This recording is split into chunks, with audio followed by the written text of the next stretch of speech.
তা জানা যাবে 4 মে, কারণ 29 এপ্রিল দ্বিতীয় দফার নির্বাচন ভোট গ্রহণ। আর আজকে প্রথমেই চলে যাব নন্দীগ্রামে। নন্দীগ্রাম যথেষ্ট গুরুত্বপূর্ণ একটি জায়গা।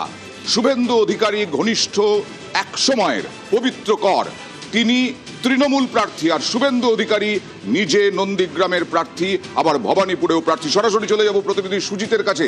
সুজিত, প্রথমে রাজনৈতিক দিকটা পরে আসছি, প্রথমে নিরাপত্তার দিকটা, কারণ 2,40,000 জওয়ান মোতায়েন এবারে 152টি কেন্দ্রে।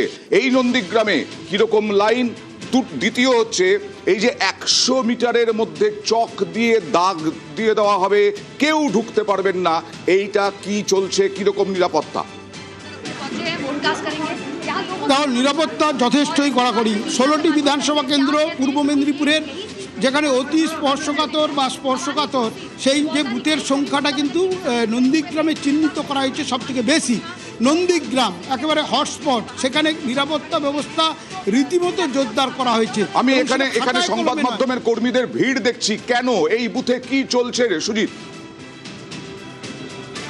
দেখো, এখানে কিন্তু যিনি ভোট প্রার্থী বিজেপি, যিনি বিধায়ক শুভেন্দু অধিকারী ইতিমধ্যে ভোট দিতে উপস্থিত হচ্ছে এবং তিনি ভোট দিচ্ছেন। তার কভারেজের জন্য তুমি দেখতে পাচ্ছ ভিড়। এবং শুধু তাই নয়, আমার সহকর্মী ছবি সেটাই দেখাচ্ছি আমরা, দেখো। এবং বলা যায় তিনি ভোটার, তিনি ভোট প্রার্থী, তিনি এলাকার বিধায়ক এবং তিনি কিন্তু এখানে ভোটদান যেটা চলছে, শুভেন্দু ভোট দিচ্ছেন এবং সেই ছবি ক্যামেরাবন্দি করতে তোমার কথায় যে এত ভিড় কেন সংবাদ মাধ্যমে। তুমি এই যে ক্যামেরা পার্সনকে বলার চেষ্টা করো যাতে ধরতে পারেন শুভেন্দু অধিকারী এই মুহূর্তে জানলার ফাঁক দিয়ে অন্তত যেটুকু দেখা যাচ্ছে, শুভেন্দু অধিকারী এই মুহূর্তে ভোট দিচ্ছেন। শুভেন্দু অধিকারী বিরোধী দলনেতা, বিধায়ক নন্দীগ্রামের। 2021 সালে তিনি শুভেন্দু অধিকারী জয়ী হয়ে বিরোধী দলনেতা হয়েছিলেন। এই মুহূর্তে নন্দীগ্রামে তিনি ভোট দিচ্ছেন। কিছুটা হলেও আমরা দর্শকদেরকে দেখাতে পারছি শুভেন্দু অধিকারী নন্দীগ্রাম এবং ভবানীপুর দুটো জায়গাতেই তিনি প্রার্থী হয়েছেন।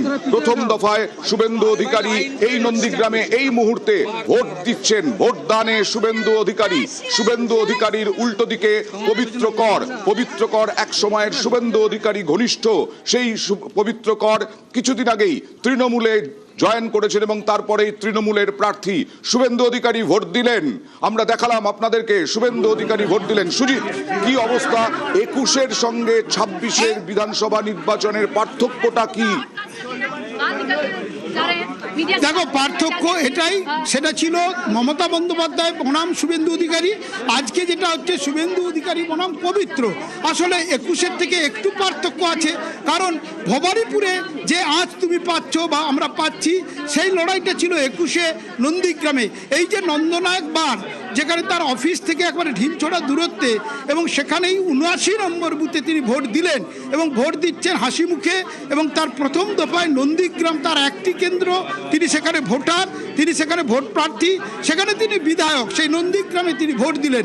তার দ্বিতীয় দফায় তিনি প্রার্থী হয়েছেন ভবানীপুরে, সেখানে কিন্তু দ্বিতীয় দফায় 29 তারিখ। তার আগে প্রথম দফার ভোট, তার প্রথম কেন্দ্র, যেখানে 16 সালে তিনি বিধায়ক হয়েছিলেন, তৃণমূলের বিজেপির হয়ে বিধায়ক হলেন 21 সালে এবং 26 সালে তিনি ভোট প্রার্থী বিজেপির, এবং সেখানে তিনি জাস্ট ভোট দিলেন। যে ছবি এক্সক্লুসিভলি নিউজ 18 বাংলায় আমরা দেখাচ্ছি বা বলছি, সেটা হলো নন্দনায়ক বার, সেই 79 নম্বর বুথে। সেখানে কিন্তু তিনি ভোট দিলেন এবং ভোট দিলেন হাসি মুখেই। একদম ভোট